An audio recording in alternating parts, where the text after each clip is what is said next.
NWP Radio. You're listening to NWP Radio, a production of the National Writing Project. NWP. NWP Radio. Welcome to NWP Radio. It's summertime 2021, and heavens, after a long and really challenging year, it is a great time, we think, to take a breath and to think about how we can go forward with a more creative and more interest-driven learning in schools next year. I know a lot of folks are thinking about that this summer.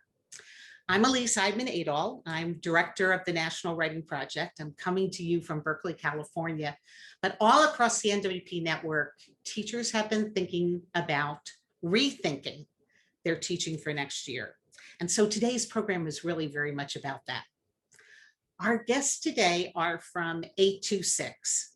You may have heard about 826. It's a national network of really actually magical out-of-school writing spaces started by educator Nineveh Caligari and writer Dave Edgars. And these drop-in centers are places where young people can experience a place that's really devoted to them and their creativity. So you may know these centers, but you may not know all the work that they do working with schools and teachers, creating and sharing resources for teachers and for the teaching of writing, as well as their colleagues working with young people in the out-of-school space, and increasingly conducting research and thinking about policy. So today we're eager to introduce you to more of 826, including a relatively new report they produced through 826 National called The Truth About Writing Education in America. And my favorite part, the subtitle, Let's Write, Make Things Right, as well as a collection of open educational resources that are available for educators in school and through 826 Digital. So welcome 826, really thrilled to have you all here. You get a sense of all the people that you're going to meet in today's program. But, you know, with that little context in the background, I'm actually going to turn the hosting duties over to 826 so that I can join the other guests later in talking about the report that 826 produced. So to do that, I want to welcome 826 Chief Executive Officer, Laura Brief. Laura, really delighted to have you. And I'm all excited to turn the microphone over to you to start us off, to tell us a little bit about 826 and welcome the rest of the guests. So Laura, thank you for coming. Oh, wonderful. Thank you so much, Elise. And thanks for that wonderful introduction of 826. We're so excited to be here with you and to be here with many other folks who are focused on how writing education can change the world. That's great. So to just touch a little bit, you're going to learn about 826 today as you learn about the report and as you learn about how we do our work from one of my colleagues a little bit later. But as Elise shared, since 2002, 826 has offered free writing and publishing programs that ignite the hearts and minds of students from underrepresented communities across the nation. 826 is now the largest youth writing network in the country. And together across our 9 chapters and 826 Digital, this year, we're working with more than 120,000 students to write a better future for themselves and for the world. And here is what we know to be true. We know that writing changes lives. It changes academic trajectories. It changes professional trajectories. We know it through our personal experiences. We know it through the transformation we see in our students, and research clearly indicates so. Which brings us to this report. With this report, 826 National aimed to bring writing education to the forefront of public policy and funding conversations by examining its current state and issuing a call of action to the field. As I think many of you know, literacy is often valued in these spaces, but all too often, literacy is defined as reading alone, not writing. And at 826, and I think at NWP, we believe that reading is access, but writing is power. In the summer and fall of 2020, we interviewed 19 writing education experts, including authors, researchers, and educators about the current state of writing education in the US.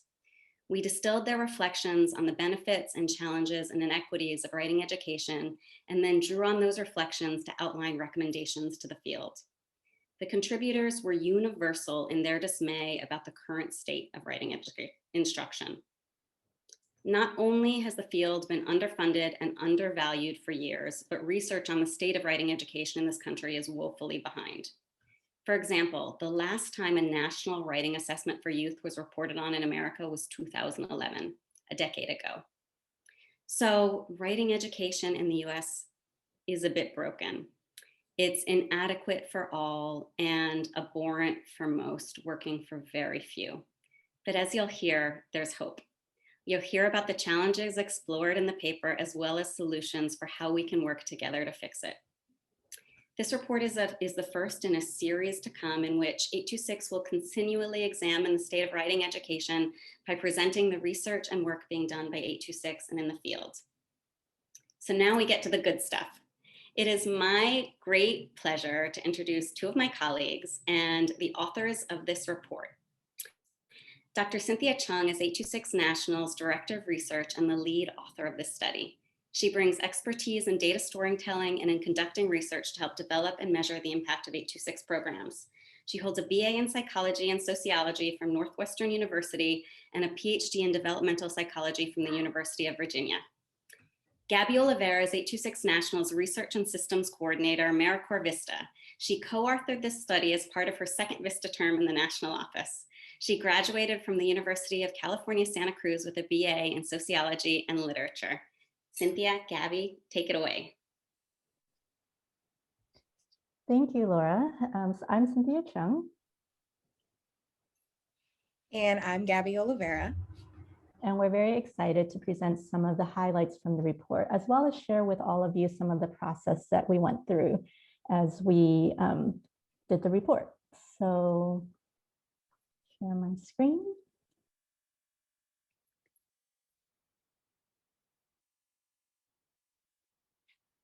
So our goals for the report were, one, to establish the current state of writing education in the US, identify the challenges and gaps, and then three, call to action for continued support from the field. We hope that this report is really just the beginning of a long and meaningful conversation. But as we started digging into what's been published in research on the current state, we didn't find very much, but we know that there's a lot of great work going on. So we thought that the best way to move forward was to talk to the people who know best.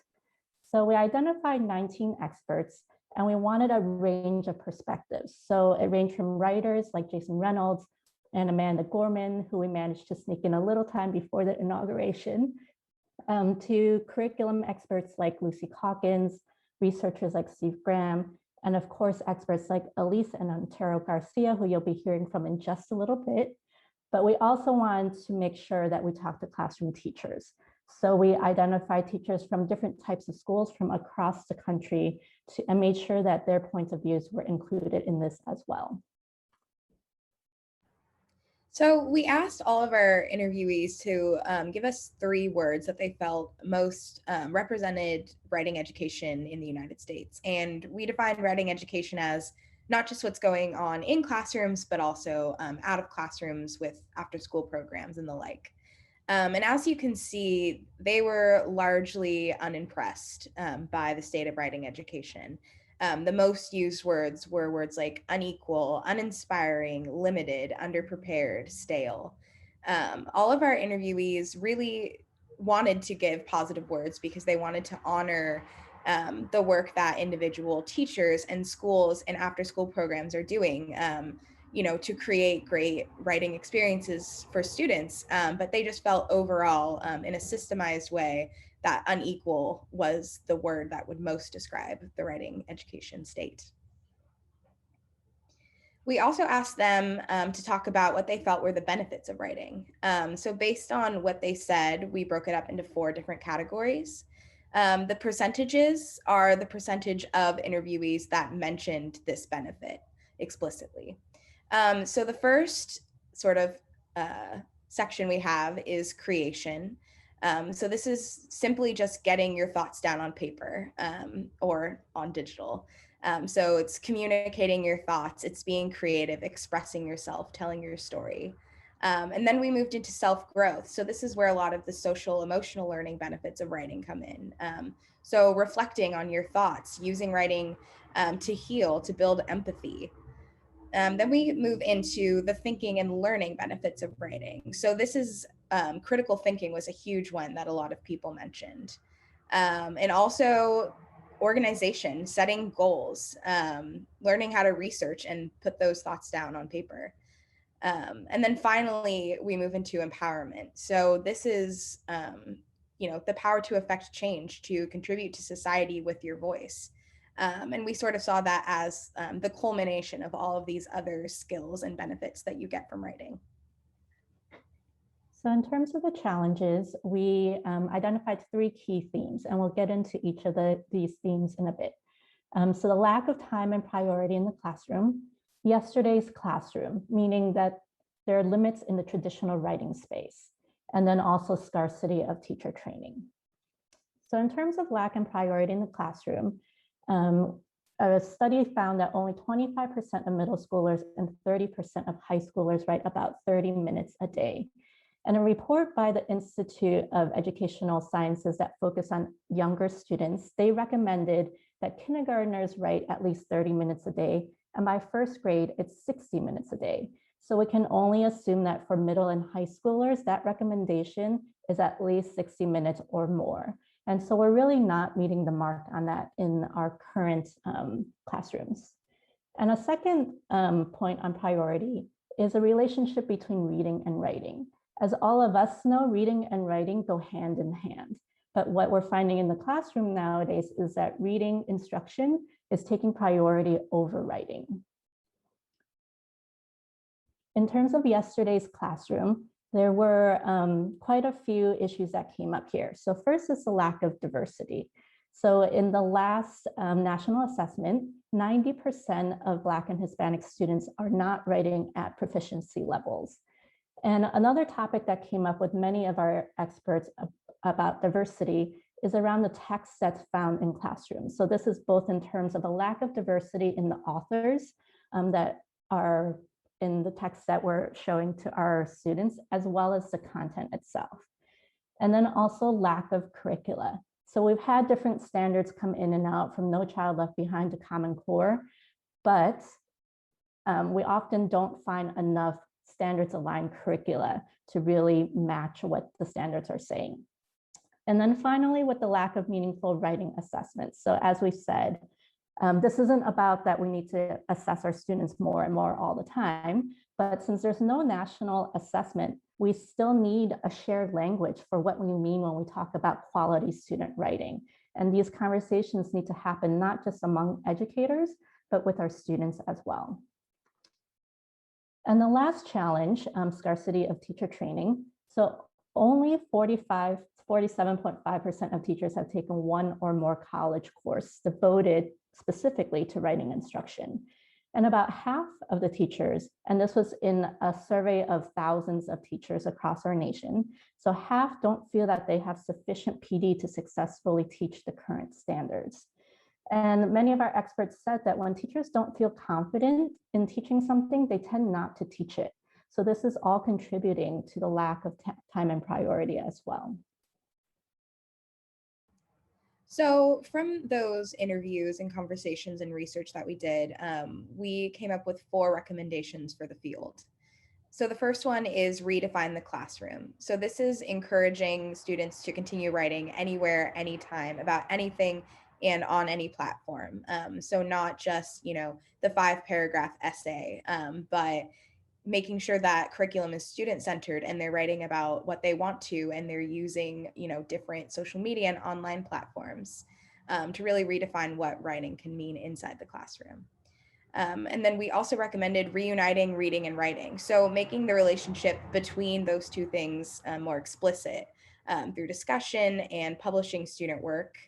And start early too, start in kindergarten with those 30 minutes of writing a day. And then identify teachers as writers. So establishing communities of practice for teachers to learn and grow as writers. So making sure, as Cynthia was saying, that teachers feel confident about writing and therefore feel confident in passing that skill on to their students. And finally, leveling the playing field, which I think is the most important. So investing in the writing education of those who need it most, those who don't have the same level of access to high quality educational opportunities, whether that be because of socioeconomic reasons or school location, just making sure that everyone has access to writing education.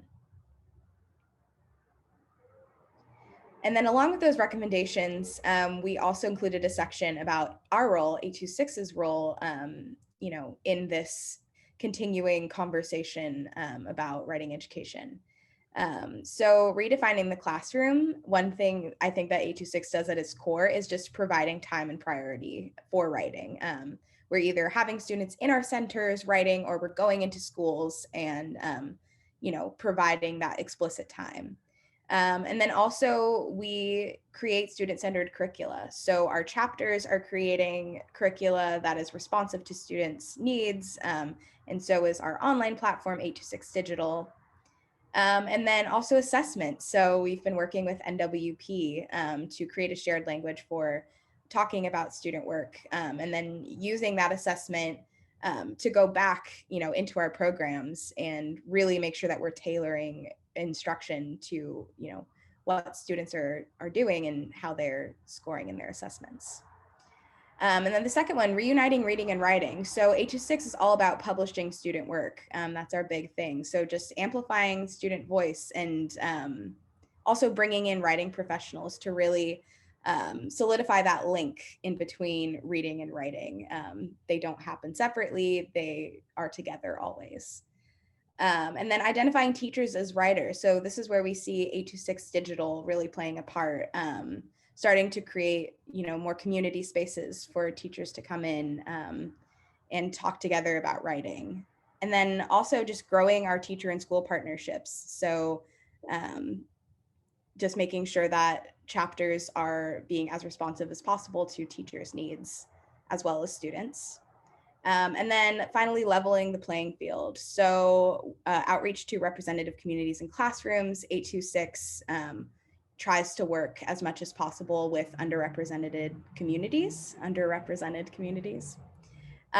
then also reaching beyond chapters with 826 Digital. So getting out of the cities where we have our chapter sites and making sure that every student in the country has access to writing education. And that's our summary. So you can download the full report here, 826national.org/research. And back to you, Laura. Thanks so much for sharing all of that, Cynthia and Gabby. We really appreciate it and are really excited to dig more into it with some of the folks who were interviewed for this research report.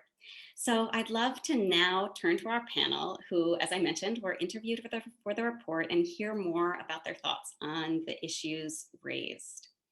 We're honored to have Antero Garcia and of course NWP's own Elise, who you heard from a little bit earlier. Antero is a professor at Stanford University and studies how technology and gaming shape youth learning, literacy practices, and civic identities. He's also formerly an English teacher in Los Angeles. Elise, as you know, is the executive director of NWP. You may not know that she was also formerly a high school English teacher, a journalism teacher, and a university professor. And last but not least, and in fact, the person that I'm most excited to be introducing is Asia Herrera, who'll be leading our panel in what I know will be a really fantastic conversation. Asia is an alumni from 826 Boston and now continues to work with the Boston team as a teaching artist for the Youth Literacy Advisory Board. Last year, she was a finalist for the Boston Youth Poet Laureate position, and we are so proud to have her here today. Asia, before we dive in with our panel, I was hoping you would tell us a little bit about your own experience as a writing student. Would you mind sharing a little bit of that with us? Absolutely.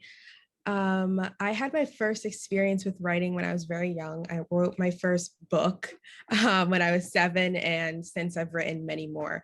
As a homeschool student, reading and writing for me were always very interconnected in a symbiotic relationship. A few years ago, I became a tutor at 826 Boston and realized that not everyone had a healthy relationship with writing or reading. Students feared the blank page and wondered what they could possibly write about. After reading 826 National's report, I began to understand why there was such a disconnect. Let's welcome our panel who made this possible. Antero and Elise, thank you all for being here. I'm going to jump straight into our questions for today. My first question is for Elise. What does student-centered writing curriculum look like? Oh, wow. Okay, so start me off with that. I would say a couple things, and then I'm sure that Antero can also amplify. One of the things that to me is so significant about writing itself, I sort of have to start there, is that it is one of the most powerful tools for following your own interest. If you imagine sort of writing and what it can do for people to have an interest, a question, something to pursue, and the fact of doing it through writing, a project with writing, is like a through point for people to learn something they're interested in and be able to see what they're learning, and through revision figure out what it is that they got wrong in their thinking and what they want to get right in their thinking. So I think one big part of a student-centered writing curriculum is, one, letting students write and follow their own interests, identify some questions that are important to them. I think that's one big piece.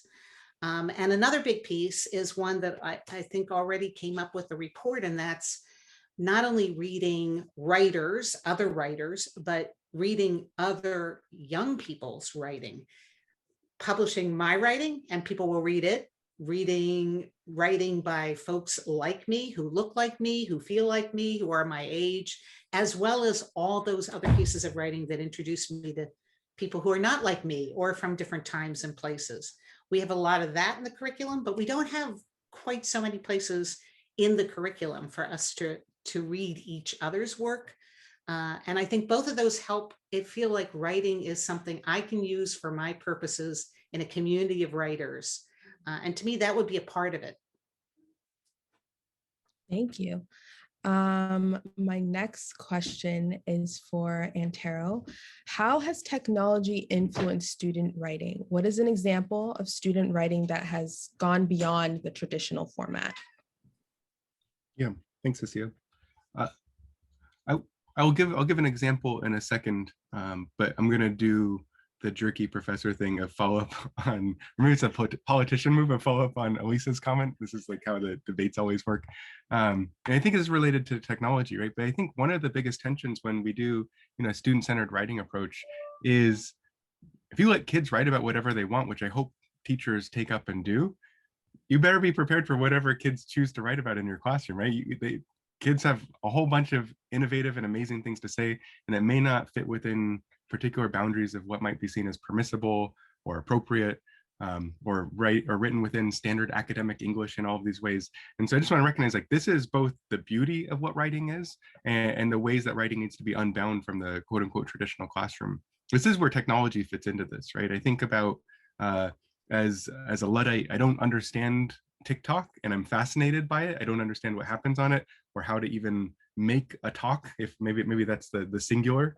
But I think it's such a complex multimodal form of writing, and the ephemerality and the ways the search algorithm works for it is really fascinating, right? This is a moment where what we count as writing in our classrooms today just looks so fundamentally different from the meaningful ways that kids are actually writing every day or participating, right? Your writing might be clicking a heart button or a like button on a social media product. And I wonder, where do those kinds of practices count in the ways that we are readers and writers in our everyday life? In probably most of the time that kids are outside of school, they're producing in complex texts using technology. And again, the difficulty is the things that kids are writing and reading on are the things that oftentimes they're not allowed to do, but might do illicitly within our classrooms, in their pockets or on their laptops in classrooms, hopefully, as we're going back into physical spaces right now. Absolutely. So if I could just ask both of you, do you think what we define as writing needs to fundamentally change as it seems that our generation or my generation has changed or is so different? I think Antero and I probably both agree that absolutely it not only has to, but in fact it has. So it's not that a set of scholars or teachers actually get to own the definition when people's writing lives are so much more expansive. So it has already happened. And I think that one of the things Antero's examples point to is one, of course, with digital tools, number one, that let us make different things. I know when I was growing up, the thought that I could make a video was just not possible. The equipment was expensive, it was rare, that kind of thing. You would have to really be in a privileged spot to be able to make a film, let's say. And now you can almost accidentally, I'm sure right now somebody is accidentally filming something because they hit a button on their camera. We know it, we see it, their feet walking up the street because their camera video is recording them go up the street. So digital tools let us make different things, all of which we use to express ourselves like writing, and to share them in different ways through internet connectedness. And then the issue of the places we do that being governed by algorithms and other sorts of designs that mean that we're actually not completely in control of our own publication in any meaningful way, if we ever really were. So all of that has changed, whether we recognize it or not. I think that Antero's examples point to a really important thing, which is that I know there would be people who would be saying, well, I don't know that, especially young people who need to grow their skills for all kinds of purposes, is this about just letting them make TikToks, let's say, or something like that?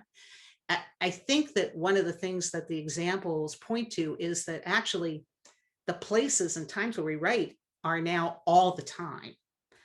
It's not that we only write in schools, one. So we don't much leverage in any way what we're learning by writing outside of school in school. There's so much about like rhetorical structures or genres that could be learned by analyzing what's happening on TikTok.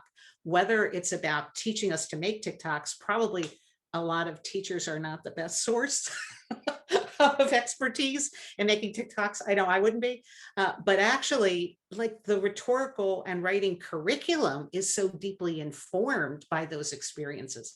So we don't even really bring them in as subject matter. And that just would expand how we would understand what writing is if we did that. I think, Elise, your point reminds me of the data that started this presentation of, the vast majority of kids are not writing less than 30 minutes a day, right? As a kind of terrifying fact. And I actually think, if we recognize the texting, the engagement, the communication with friends, the making of TikToks or Instagram stories or whatever the things, all of the things everywhere, right? I imagine many of the kids that we're thinking about right now are writing and engaging in deep, complex literacy practices for many hours every day, right? But it's just in ways that do not count in terms of what academic schooling sees, right? And this feels like I'm flummoxed with my words, right? But the ways that students are writing is probably not written by hand or with kind of your fingers on the home row. It is this kind of thumb-driven writing, probably to some extent. It's a different kind of physicality. It's a different kind of use of maybe text to speech or speech to text. I'm getting these backwards. There's so many different ways of what writing looks like and how it happens that is exciting, probably terrifying for fuddy-duddy English education teachers, right? The people who are preparing teachers, right? We're not equipped for these skills, despite the fact that this is where our world is, right? This is how, if a key purpose of writing is for young people to engage in the world around them and to be able to make meaningful interactions and relationships and do all the vocational stuff that matters too. They're in the thick of it right now and doing it really well. And it's just in ways where we don't put the words writing next to what they do. We call it texting, or we call it being on their phones or in social media or hanging out with friends. But all of that is tied deeply to what writing is and the very purpose of what writing is about to me. It sounds almost as if we recognize writing as this sort of archaic tool that hasn't changed and shouldn't change, right? Or that there is a standard that writing must remain this kind of archaic practice because there's a fear of it becoming something else. And that kind of goes into my next question a little, which is for Elise. Do you think that the definition of what a writer and writing is has something to do with teachers not identifying as such? Oh, absolutely. And I think part of it is what we've been talking about in terms of the definition, but I think that first off, there's no reason to assume that because you're a teacher that you yourself had a wonderful and liberating and sustaining writing education. Even if you can answer those surveys that say that you did have a course, you did this, you may have left it in some ways damaged. And I think that then as a teacher, it can be a very fearful thing. So first off, let's not just assume because you're a teacher and because you had maybe some support to learn to write, that was a sustaining and enriching and empowering education. That would be one thing. The second thing I think would be that for a lot of teachers, and I would say here, my colleagues in English departments, former English teacher that I was, I think it's almost harder for us because we have been taught, many of us, that writing comes to genius, like from the beyond into the mind of great genius author. And now we have this work of literature, and our job is to introduce young people to these genius authors. It almost makes writing more unattainable than it might be for other teachers who understand that in a way, like if you're a science teacher, you use writing to transact science knowledge all the time. But I think for English teachers, sometimes it's even harder. It's almost more nervous making. And then the last piece is I think that for a lot of us, when we go into the profession to teach, that I know this happened to me the first year or two I was teaching, like you lose your common sense about writing. You find yourself doing things because you think that's what teachers are supposed to do, or school taught you to do this. Like everybody has to first outline their paper and then write it, which invariably happens before you know what you have to say. So you're like making outlines or finding 3 points because there's supposed to be some magical thing like a 5-paragraph essay, and you're searching for 3 points to make rather than figuring out what you have to say, and by revision, figuring out your real stance on something. So we teach those things because they look like professional practice. We see other people doing that. And I think all of that makes it hard for us sometimes to actually be a writer. And it sometimes takes we do a lot of this in the National Writing Project, create conditions for people to experience writing for all those reasons that were on the earlier slide, for figuring out what you have to say, for communicating to other people, for expressing yourself, and really using writing. And then you come through that, you start to feel like a writer, and you go back, sometimes it happened to me, into your own teaching and say, well, that was silly. Why would I wouldn't want to do that as a writer. Why would I have my students do that as a writer? That doesn't make any sense. But you have to go sometimes through a process to kind of get in touch with that feeling of being a writer. Absolutely. And I kind of wanted to touch briefly on your last 2 points. I think when I became a writer, I mean, I always was, but when I sort of had a more deep appreciation for writing, when you read literature afterwards, your point of view has completely been altered, right? And so that's why I think what you were saying about teachers kind of, and sometimes English teachers can have a hard time sort of introducing this literature, because the way that they're viewing it is they're like deconstructing the sentences word for word and being like, how did this person even do this? Like, my mind is blown, right? Which is a totally genuine point of view. But there are other ways to look at literature. And I also think that point of view only comes from having written something similar, right? So now you kind of have this tool to be able to like see beneath all of these like really complex like sentence structures. And also, I think that we we make writing out to be something that has a structure and has a tried and true method, when I think oftentimes many authors will tell you, many writers will tell you, no, I have no idea how I did that. I was fooling around with words and that's how it turned out. So I think that kind of goes into my next question for Enturo. How can writing be a tool for cross-generational communication instead of an inhibitor? I love that question. I think I kind of want to pick up on what you're saying about, when you were always a writer, but when did you know you were a writer, right? I think that's such an interesting idea, because in some sense, like our maybe our public media perceptions of what does a writer look like oftentimes are, this kind of person with a pen, right? I'm a very analog person. Like you have to be writing in this profound way, or maybe you're a reporter, or you sit deeply with a novel, right? I think these are the kinds of good, but maybe hackneyed depictions of what writing looks like. And I think if we shift to all of us are writers, right? Every student who walks into my classroom is a natural writer, and they're conveying their ingenuity, right? I really appreciate your phrase of like fooling around with words. The ways that we assess writing in schools is not about fooling around at all, right? Like, where's the playfulness around writing?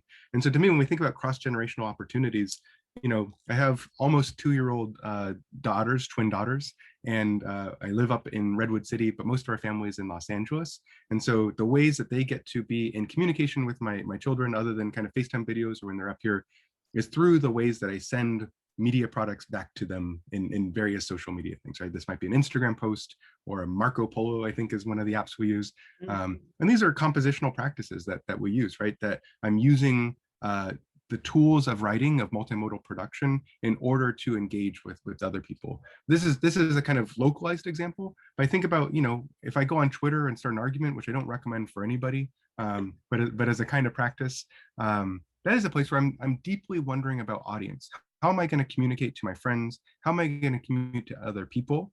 And the power about writing today is that anybody has the opportunity, for better and worse, to go online and be heard by many, many other people who have very different worldviews and different kinds of experiences than what we have.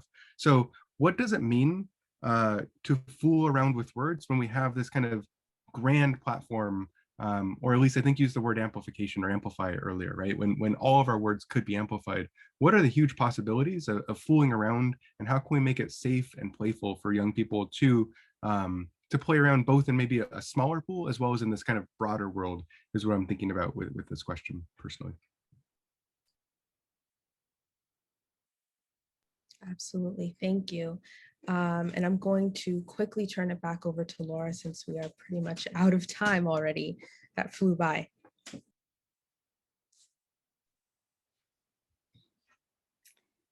This is the part of my job that I just don't like that much. This discussion is so good. I'm really loath to disrupt it. I want to hear more, but Asia's right. We're just about out of time. So I have one last question, and this one is for you, Asia. What advice would you give a teacher to help engage their students in writing? I think when I first became a tutor at 826 Boston, a lot of the times the students would be like, oh, well, what can I write about? When they just spent the past 20 minutes telling me this hilarious story about their cat. And I was like, well, why don't we write that? And I think it's kind of connecting writing to their lives, right? Because again, as we have been saying, that writing has become this tool that seems foreign, and we've put writing on this almost elevated level that feels almost unattainable for young people and just people in general, honestly. So we need to normalize the fact that writing is not always this super complex, super literary device. Sometimes it's just a funny story about a cat, and that's great.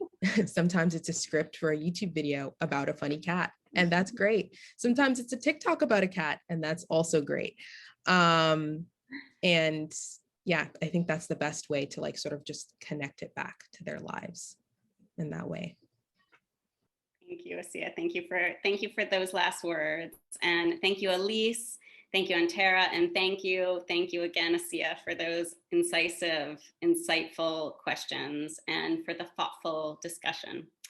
So now we're going to transition to talking about next steps and more practical application, and to begin to think about how you might be able to continue this conversation with your colleagues, your administration, and in the classroom. And to do that, I'd like to introduce Anna Griffin, our 826 digital manager. Anna's a former high school English teacher in New Orleans and Chicago. And 826 Digital is an online platform that's free from 826 National that features writing curriculum for teachers to inspire students grades 1 through 12 to write with confidence. So Anna, I'd like to invite you to the stage. Thank you so much, Laura. And just before I start with next steps today, I just wanted to say that I hope that what you heard from our incredible panel today and from the ideas that were shared through our research report, that those things both resonate and inspire you to some further action. And so to that end, I am pleased to share some suggested next steps for you to take this conversation and these ideas shared here into your learning spaces, and to think about how you can apply some of those insightful ideas into your work and practice. Okay, and on a logistical note, you can find all of the resources that we reference here via the link that's in the event description below. So to start off with the first next step for reflection, to think about how you can take these ideas, what's most exciting from what you heard here today, and how you can apply that to your classroom, your school, your learning community, and also your personal learning. What do you want to find out more about? What can you further investigate to think about how you can apply some of those changes and what excites you to share those things with your students? And then also challenges that you see, either with the current state of writing instruction in your classroom, your school, your personal learning. What are those challenges that you're recognizing? And also challenges that you anticipate if you were to rethink and change and apply some of these ideas and practices. What challenges could you anticipate? So suggested guidelines to take you through that reflection. Another next step that we recommend is to bring the conversation to your professional learning communities. So with your school leaders, sharing some of these questions that you find here, with your department team, what are those questions that you can bring in conversation together, work towards some collective action to rethink and make some shifts in your writing instruction across your learning communities. Another next step that I'm excited to share more with you on today is to sign up for 826 Digital. This is the first time that you're hearing about 826 Digital. I'm so pleased to introduce you to our online platform for educators. This is an incredible space to find resources that are really aligned to some of the ideas that you heard today. So quickly, what is 826 Digital? A holistic overview of the site. As Laura mentioned, it is a free online platform for educators that features writing lessons and resources for grades 1 through 12. All writing genres are covered across the resources that you'll find, as well as some genres that are not as typically represented in standard writing curricula, such as poetry, such as visual and performing and media arts. So some wonderful cross-curricular genres that you can find there as well. What you'll find is all ready to use for the classroom, easy to share with students. So handouts and slides that are associated with lessons are all included in the download, and also easy to share with students online. And then this year we were so proud to build our writing prompts, which we call WritingSparks, from acclaimed authors and poets, including Jason Reynolds and Amanda Gorman, who also contributed to the research report. A fantastic way to bring some of their creative and powerful ideas about writing for everyone and bring those together with your students. And everything is designed by teachers. And so with that, I am going to show you just one of the lessons that we have on the site to give you a taste of how you could potentially use this with your writing curriculum and with your students. So I'm popping into one of our main resource pages, which is lessons. And on this page and on every page that you see across the site, you'll see that you can search by the grade level that you are teaching and also the writing type that you might be looking for. So for this, I will choose grade 8 and we'll say informational. And clicking into one of our most popular lessons from the previous year, which is called Essential Words, Letters of Gratitude to Essential Workers. And on every lesson, you can see a snapshot summary of what the lesson entails, the grade levels that are recommended, the writing type where we have standards aligned to those writing genres, the commitment that you're looking at. So we recommend for this lesson at least 2 class sessions of about 1 hour each, and then what is included in the download for this lesson, lesson instructions for the teacher, and also handouts for the student. At the top, you can see how you can save those resources, either saving that to Pinterest or downloading to your computer, and also to Google Drive. That is integrated as an option. And if you just scroll down here, it gives you a taste of everything that's included in one lesson. The objective, what your students will learn, is right at the top, along with Common Core alignments that are included for the recommended grade band, what your students will produce, so the piece of writing, the draft, what that looks like at the end of this lesson. For this, it's a letter of thanks to essential workers in students' community. Just calling out that in this lesson, and increasingly for some lessons on 826 Digital, we have the opportunity for students to submit their work for an opportunity to be featured on our student writing gallery. And all of the titles that you see below are letters of thanks that were penned by students from across the country and are now featured as mentor texts that are included in the lesson. So a wonderful way to introduce students to different types of writing from peers across the country, and just a way to inspire and guide their thinking as they go through the lesson. So that's included there. And then what you will do, instructions for the teacher and facilitator, is very comprehensive, everything from what you and your students will need to how to begin, how to set up questions for discussion, everything that you need to facilitate the lesson, along with handouts being linked again for your students. So that gives you a sense of what else is included on the site. We hope that you do consider making an account and seeing what else is there to inspire your teaching. And with that, I'm going to go back to our presentation. And also mention that in the link via the description below, you'll be able to find an 826 Digital Educator Guide, which is a curated list of resources from across 826 Digital. And it's just a wonderful jumping off point to find some of our most popular and powerful writing resources across the site. And those are categorized by the benefits of writing that we named earlier from the research report. So there are writing prompts that tie directly to the purpose of writing to create. And also writing prompts and lessons that tie directly to civic engagement and affecting change through writing. So it's a great tool to use if you're new to the site and just digging in for ways to increase these writing opportunities in your classrooms. And then finally, links to share the report, both the full report and an easy to share fact sheet with your colleagues. And we invite you to take our 826 National Annual Writing Educator Survey, which is currently live. And this survey will allow us to dive deeper into the findings, the challenges and recommendations that were shared here today. We will be creating a report on the state of writing education each year and furthering this research into the field of writing education. And your feedback and your experiences via the survey will be the basis of our report for next year. So we invite you to take the survey, and thank you so much for considering. We hope to hear from you and your experiences.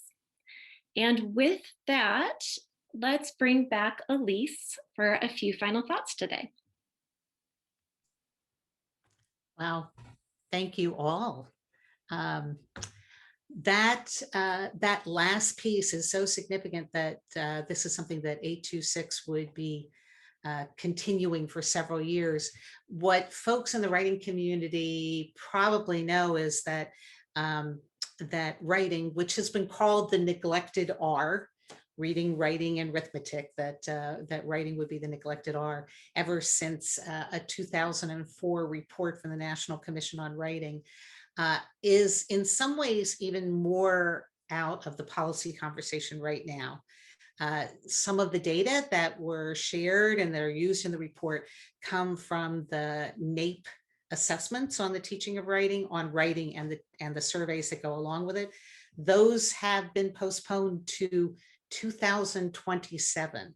So in addition to the length of time we've had before there's been a major policy statement on the teaching of writing, there now may be many, many, many years before that. And at a time when attention, again, is very strongly focused on reading, not literacy as both reading and writing, but reading quite specifically. Anything that we can do to keep people's attention on the teaching of writing and the importance of it is really significant. So thank you, 826, for contributing to that. I love that part of what you said earlier, that reading is access and writing is power. And we want both of those things for young people. So thank you for helping to contribute that. Folks, if you follow NWP Radio, as we've said, you will find the links that you need at the bottom of the show page, just underneath the video. And if you are interested in joining groups that might continue to think about the report or build it into their PLCs, as was suggested, or in other ways, imagine how to use some of this material to make the case for writing locally, along with the other things that we can do locally. Feel free to have a conversation about that in NWP's social interactive space called the Right Now Teacher Studio. You can find that at studio.nwp.org. It would be a great place to talk about all of this. And we have some 826 members who are there in the studio and could be perhaps also chiming in on some of your comments. Thank you again. Thank you, Antero, also for joining us. And Asya, thank you for leading us through that panel part. It was great to have you all here. We appreciated it. We appreciate it. And NWP Radio listeners, we'll see you next time. Thank you. You're listening to NWP Radio, a production of the National Writing Project. NWP.